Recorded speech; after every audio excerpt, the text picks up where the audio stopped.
তো বাংলাদেশ থেকে 1000 টন ইলিশ উপহার আসবে। তোমার হাতে সর্ষে ইলিশ খাবো, গরম ভাত, সাথে নেবো এক পিস মাছ। একটু মাছ ভেঙে ভাতের সাথে মাখিয়ে মুখে দিলেই। এবেলা দাদা, বাংলাদেশ থেকে একটা সেটা ভাঙ্গা খবর এসেছে দাদা। দিলে তো গরম ভাতে পানিটা ঢেলে সবে মাত্র গরম ভাতের সাথে সর্ষে ইলিশটা মাখিয়ে মুখে দেবো। আরে দাদা, ইলিশ থাকলে তো সস্তা ইলিশ খাবেন। এবার তো বাংলাদেশ থেকে আর পদ্মার রূপালী ইলিশ উপহার আসবে না। সে কি? তাহলে আমরা পদ্মার ইলিশ খাবো কিভাবে? এর প্রতিশোধ আমাদের নিতেই হবে দাদা। বাংলাদেশে এমন কিছু রপ্তানি বন্ধ করতে হবে যেটা ছাড়া বাংলাদেশ আর বাংলাদেশ থাকবে না। সেটা কি? রাজুদার পকেট পরোটা আর তরকারি।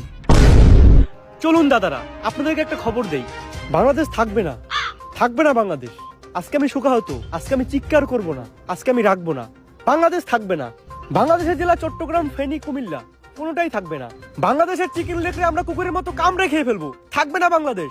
এই যে রাজুদার তরকারি পরোটা দিলাম না রপ্তানি বন্ধ করে, বাংলাদেশের মানুষ এখন হাঁকবে কি করে? বাংলাদেশের মানুষের তো রাজুদার তরকারি আর পরোটা না খেলে হাগাই ক্লিয়ার হয় না।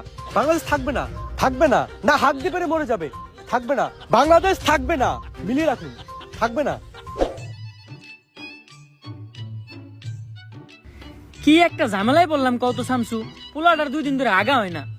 আমি আর কি কমু, তোমার তো পোলার হয় না, আমার তো নিজেরই হয় না। ইন্ডিয়া যখন কইছিল সামনে বাংলাদেশে অনেক বড় বিপদ হইব, তখন ভাবছিলাম না খাইতে পেরে মরে যাবো। ওহন তো দেখতেছি না আঁকতে পেরে মরে যেতেছি। রাজুদার পকেট পরোটা তরকারিটা খেলে সুন্দর পেটটা ক্লিয়ার হয়ে যেত। ইন্ডিয়া রপ্তানি বন্ধ করে আমাকে ফলাইছে বিপদে। এমনি যদি চলতে